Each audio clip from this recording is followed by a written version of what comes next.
Stay tuned for the Joan Quinn Profiles. As an editor for Andy Warhol's Interview, the Los Angeles Herald-Examiner, LA Style, and Detour magazines, Joan covered the social set, the Hollywood hotshots, the international art scene, the mysteries of food, the excitement of travel, and the fabulous world of fashion. Joan continues to find creative people on the cutting edge who make things happen. Here's Joan Agajanian Quinn. Hi, I'm Joan Quinn, and welcome to the Joan Quinn Profiles. Our guests waiting to be profiled are author W.R. Wilkerson III and artist April Greiman. April's work is on the set today. Author, songwriter W.R. Wilkerson III was born and raised in Santa Monica. He attended University High School and went to my alma mater, University of Southern California. Willie is totally involved as a citizen activist. How did your first book come about? How would you vote if you were allowed to? Yeah. Is that your first book? Well, my first book was The Man Who Invented Las Vegas. We'll talk about that, but Okay. your first book on activism, I guess, is this. This is it. This is it. How would you vote? Oh,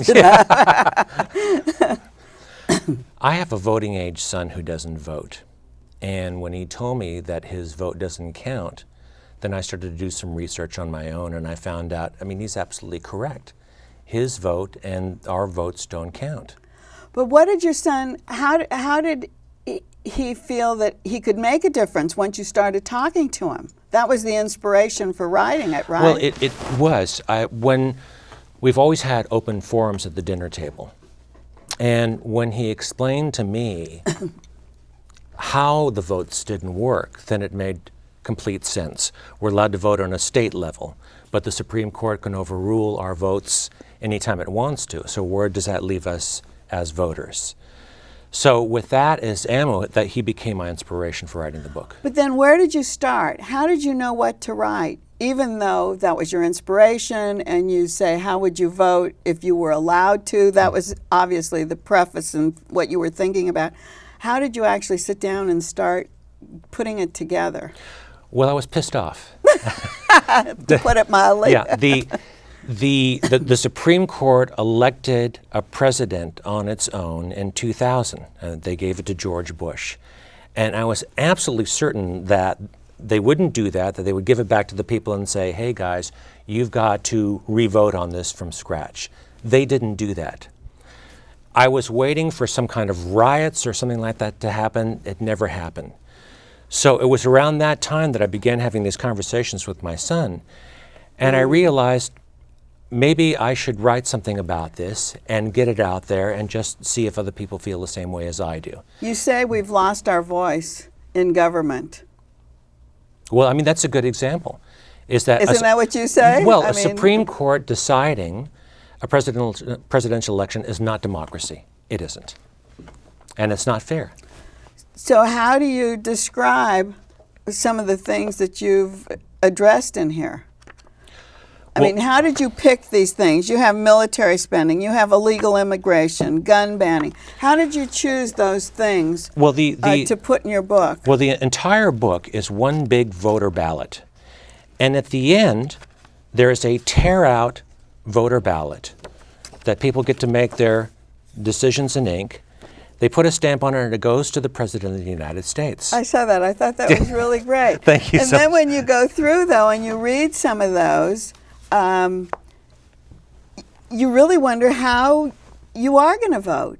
So don't you think you need politicians to go through and analyze what you've got in the book to tell the people the idea behind each one of your We don't. What we need is national voting, where everybody votes on the issues and participates in the voting process. So no parties. You're no political parties. Well, this system is nonpartisan.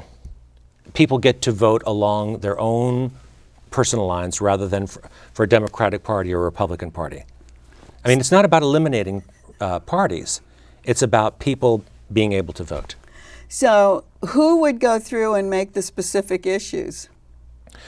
Well, how it would be set up is that there would be a huge call center where people call in with ideas, thoughts. The most ideas that get the most attention, the most calls would be turned into measures, I see. which we would vote on, maybe quarterly or twice a year. But that really creates a lot of expense.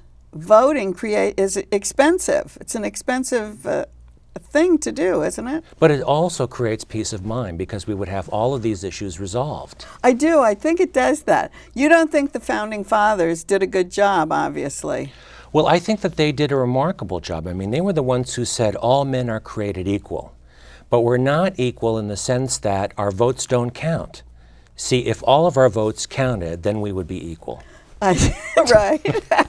So let's get it right. The Declaration of Independence has a lot of things that you like. Mm-hmm. You have some favorite parts of it, which I think which you would probably try to fit into your way you want to vote, or the way you want us all to vote, right? Well, when I started rereading these documents that I haven't read since history in 8th grade, right. I came across some amazing stuff, but this line stuck out more than anything. That whenever any form of government becomes destructive of these ends, it is the right of the people to alter and to abolish it and to institute new government. Well, this gives us the license as citizens to change whatever that doesn't work. I read that in the book about it's the right of the citizen. Absolutely. Right. So we're not stuck with what Supreme Court says or the Congress. It's what the people want. So the theory of national voting would be at what age level? Well, it's 18 years old. Just what we have now? Absolutely. So those things you wouldn't change? No. What kind of a domino effect would that take on the nation, do you think? Well, I've been asked the question about would this create mob rule, for instance? Well, that's part of it, right? Okay. And my answer is that any system where we're all allowed to participate in is democracy. I'm not afraid of mob rule. I'm afraid of people not voting. I'm afraid of people not having a voice. But the thing is, somebody has to act on that mob rule, on that national voting system. Somebody has to be the head of it. Somebody has to vote on it. Well, absolutely. I mean, the movement would have to be created, all right? And then whoever becomes president, it wouldn't be president of the United States, it would be president for the United States. In other words, this president would be the administrator of the people's wishes. In other words, we wouldn't go to Iraq just on one person, which the president can now. It would be through a national vote where everybody decides. And what to do. Absolutely. I see, what to do. Okay, so you say that there'd be like a central headquarters and people would be phoning in. Exactly. They'd be phoning in the names of presidents that they wanted? Anything. I mean, let's not forget. How do we get the president? Well, the thing is that, first of all, Americans love to vote. 68 million people voted for American Idol. So they're absolutely bursting to vote. That's bursting right, in that respect, because it's not heavy duty. Absolutely. And the thing is that they can't vote politically. If we had national voting, the telephone lines would be jammed with people because we've all made up our minds on this issue. We're ready to vote, and we can't. So what do you think about this, the costly issue of voting? Who would be taking care of that? Well, we spent $200 billion in a war in Iraq, give or take. All right. So the American people have to decide what is important. Is their vote sacred enough by which we don't spend that money in Iraq? Oh, and spend it on? And spend it on a voting system that works here. So, let's see, taxation. I'm going to go through. One of my favorites. Is that one of your favorites? And you go through, you say what taxation should be. Yeah. And then you go for it or against it. Exactly. And then down at the bottom is a little box that you can check. Right. Should the current system of taxation be maintained, yes or no? Okay, and you say why it should be or why it shouldn't be, or how much it should be. Exactly. That was the other thing. Tell us about that. The taxation, about what the percentage should be or how people should be taxed. Well, again, I mean, there's so many wonderful options on the table. We can have a consumption tax like they do in England, all right, so our pockets aren't being picked. We could have a flat tax. We could have a national lottery. Oh, right, the European way, Yeah, right. exactly. Or if the people want the system that we have now, at least we've all voted and we've agreed on that this is the system that we want to keep. A national identity card. Yes. Did you come up with these things yourself? No. These have been things that have been around for a long time. But how did you get them all together at the same, in your book? Well, I mean, this whole series of things. well, I chose 30 of the most hot button issues and I put see. them in the book. I see. But National Identity Card is very interesting because there's nothing to identify us as citizens except for a United States passport. Right now, if somebody came into this room from the federal government and said, "Are you United States citizens?" we couldn't prove that we were. But in an identity card, we could prove on the spot that we were American citizens. And gambling. Another one. Another one. Exactly. But gambling takes us into the books that you first started Exactly. writing, which were about Las Vegas. So tell us about this. Why were you writing about Las Vegas? Well, it was my father who started the Flamingo Hotel in Las Vegas back in 1946. Mr. Wilkerson? That's my dad. Mr. Wilkerson the second or the first? The second. The second. The second. And how did he start it? Well, he was a chronic gambler himself, and when gambling was shut down here in California, except for the racetracks in 1938, there were a lot of gamblers like himself that needed someplace legal to go to gamble, and the only legal place in the Union at that time was Nevada. And then how did he get all the backing for it? Well, he had all the backing. He raised it from a couple of banks, but the problem is that he couldn't keep away from the tables, and he gambled away all of his construction money, or the majority of it. And then where did the hotel, did he continue to own it, or did he gamble it away to the people who then owned it? Well, he got halfway through, and then some guys from the East came and represented themselves as legitimate businessmen, and they offered him the deal he couldn't refuse. And to cut a long story short, they were the Eastern Mafia who became his partners. And then that's what this story is. I can't wait to read this. This is exciting to me. And also, did the Las Vegas and did the voting influence you in your songwriting? It did, because I'm writing more protest songs now. So we can get you at these rallies with your protest Exactly, songs. exactly. I thank you so much You're for very coming welcome. in today. It was a pleasure having you. Thank you, anytime. And thanks for watching this part of our show. We'll be right back with April Greiman.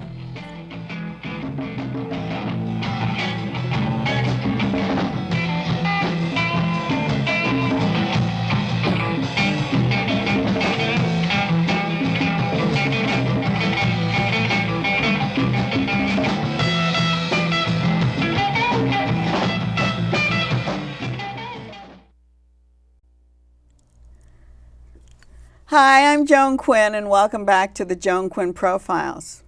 We're here with artist April Greiman, who was born and raised in New York. She earned her Bachelor of Fine Arts at the Kansas City Art Institute and did graduate work in Basel, Switzerland. She holds honorary doctorates from her alma mater, Kansas City Art Institute, as well as Lesley University in Boston and the Academy of Art College in San Francisco.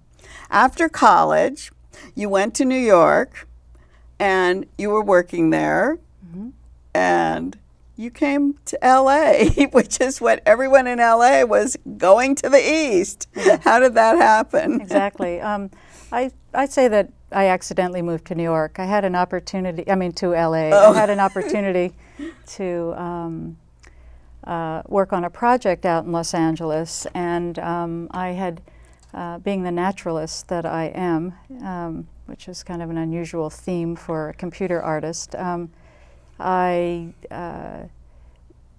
fell in love with the desert, and then I made Los Angeles my home because it was a place that I felt most comfortable.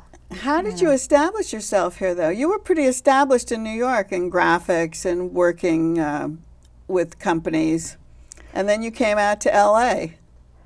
How did I establish? I think it was, it was the open climate for a young artist to be able to work in various areas. In New York, you had to focus on if you wanted to do corporate identity, or if you wanted to do photography, or if you wanted to do signage. And in LA, there was a really, I look at it as a young culture, and one that was a really fast evolving culture. So you could be anything you wanted to, in Pretty other much. words. Pretty You much. called yourself a computer artist. You're also a graphic artist. Tell me what the titles mean and how they work together. Oh, I wish you wouldn't ask that. You're the only one who can answer these things. Yeah, I'm struggling with that. The term graphic design comes from things that get printed, and half of my degree as a graphic designer and graphic artist was in photography. So there was always a blurring of those boundaries, and I was brought up really and educated to shoot photography as part of my everyday sort of activity. You talk about blending the technologies, I guess, when I started reading a little bit about your background and what you were doing. So blending with the spoken word, symbols, myths, all those kind of things, but with modern computers and Tools. whatever. Is that what happens? Yeah, I'll use whatever it takes to do the job or sort of progress my own sensibilities as an artist. So it's like transmedia identity, as they say in your world. I guess it's a way in all of our worlds, transmedia. It's just a crossing over, isn't it? Yeah, transmedia is really a term that I came up with to try to begin to describe somebody like myself and the kind of activities. Typically, as a graphic designer, somebody would come to you and say, do a logo or do a poster. Right. That's And what I in was my gonna case, I've always had luxuriated myself in wonderful clients that, or art consultants or what have you, institutions that come to me saying, we have an event or we have something we want to bring to market, and what do you think we ought to do?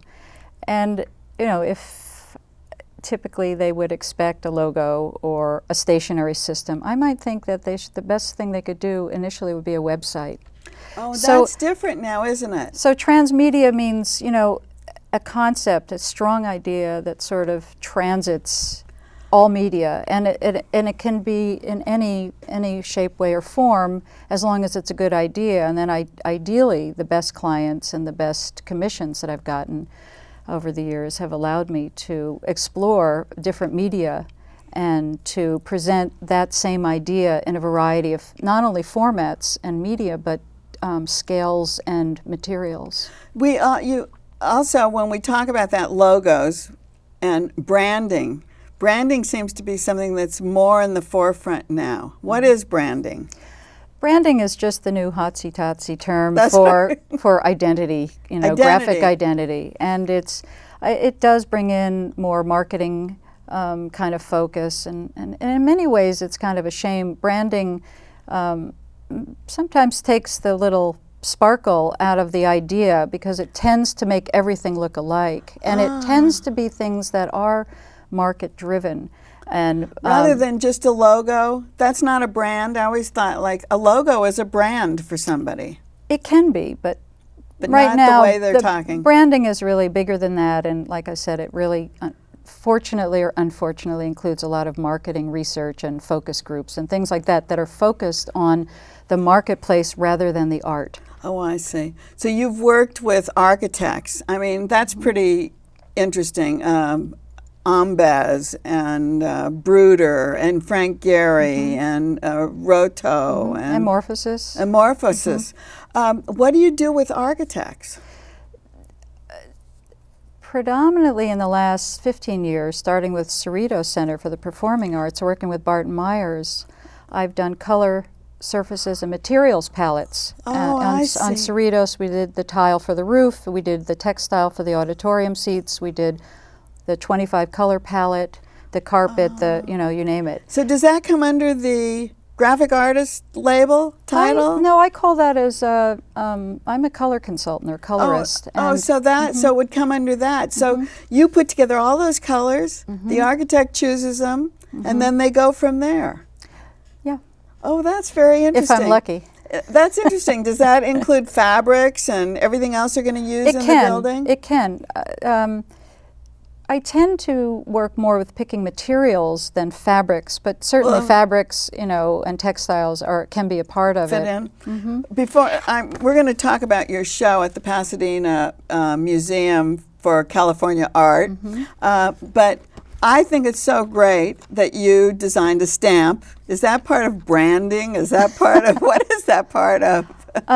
Well, this commemorates 75 years of women voting rights, and I would say that women certainly have been branded or misbranded. I'm the first woman to design a postage stamp, which is, I think, quite scandalous in the history of U.S. Postal Service. And that was how long ago? This stamp is from 1995. You mean all this time there's never been a woman to design a stamp? I always thought there were women. I don't know why. No, me neither. Do women vote on it? Are there committees where women are There's included? a committee of practitioners, and then there's the Postal Commission's committee, and there are art directors. And when one of the senators said, "Can't we get a woman to design the stamp commemorating women's voting rights?" One art director who had been a student of mine said, "I know one." Is that So right? It wasn't a woman senator? It wasn't a woman senator, Oh, yeah. thank goodness. Yeah. It's a great honor to do that, Yeah. and wonderful celebration of, And those are always in circulation, aren't they, the stamps? No, the commemoratives are only out for a short while. There were Oh. 150 million impressions. Wow. And they're on stamp collectors' websites and things. You can still get them. But no, they take them off, I think it's within a year. So your exhibit at the Pasadena Museum of California Art is about digital photography. Tell us about digital photography, how you explain that too. Well, first let me say that this was organized by Mary Norris, who's quite a well-known art consultant in town and is a great inspiration to me, who came to my studio under the guise of looking for an artist to do a 7,500 square foot image public art commission at the corner of Wilshire, Vermont. And that we have an example of this. I'll hold this up while you're talking. It's a Architectonica building, and it's a mixed-use project, and it's got a subway station, a brand new subway station. And so she came to my studio to look at some of our work to present us to the developers, urban partners. And in looking, I'd gotten a grant from Hewlett-Packard about 2 years ago and had a 42-inch digital printer and papers and all kinds of things. And I decided to explore a long-time series of digital, even preceding digital Polaroids, but predominantly digital photography called drive-by shooting, and they're images that I have shot while driving. Drive-by shooting was kind of scary until I realized that it was you were shooting out of a car. We have this one on the set, which is Paris Opera House. I know, it's so great. I know, it makes you want to go there. And the one behind you? That's shot in Silver Lake of some signage, just that shot at night. Do you actually just stick your camera out the... Pretty much, unless I have the luxury of having a driver, in which case they you mean you're driving and shooting at the same time? Very often, yes. Don't tell the police. No. Here's the parent. This one I love. I love this. It's called Arrow. The digital photography is in its heyday right now. I mean, people are printing and dealing with huge files and 1,200 DPI images and this is behind you. Excuse me.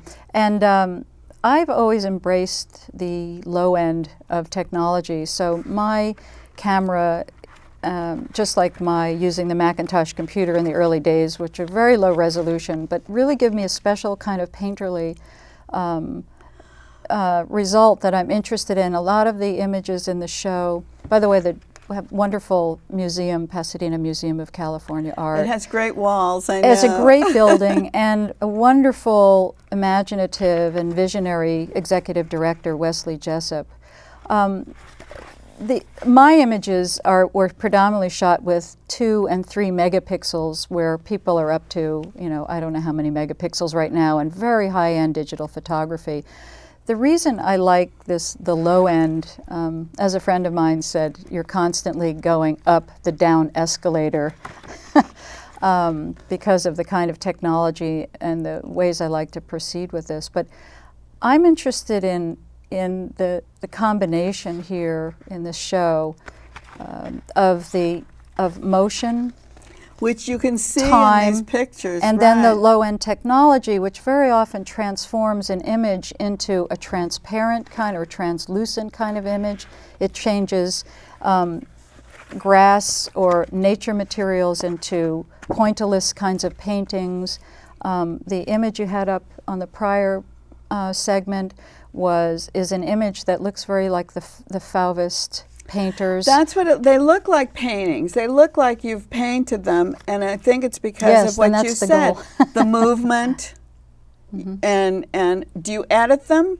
Are they edited so that they're cropped? They're not manipulated. Some of them are cropped because I'm trying to isolate predominantly in all of them transformative or surprising things that occur or phenomenon that occur in these images.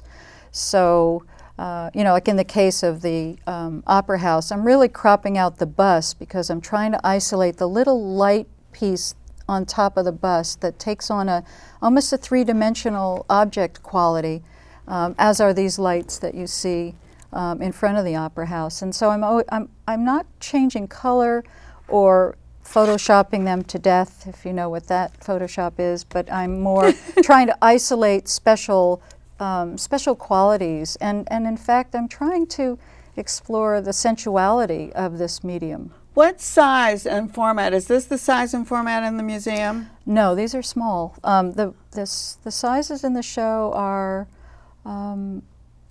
some are as big as 10 and 13 feet long. They're huge, and I don't look at them as pictures. There's nothing on the walls. Everything is floating in space, like objects in space, and I look at them as environments rather than pictures.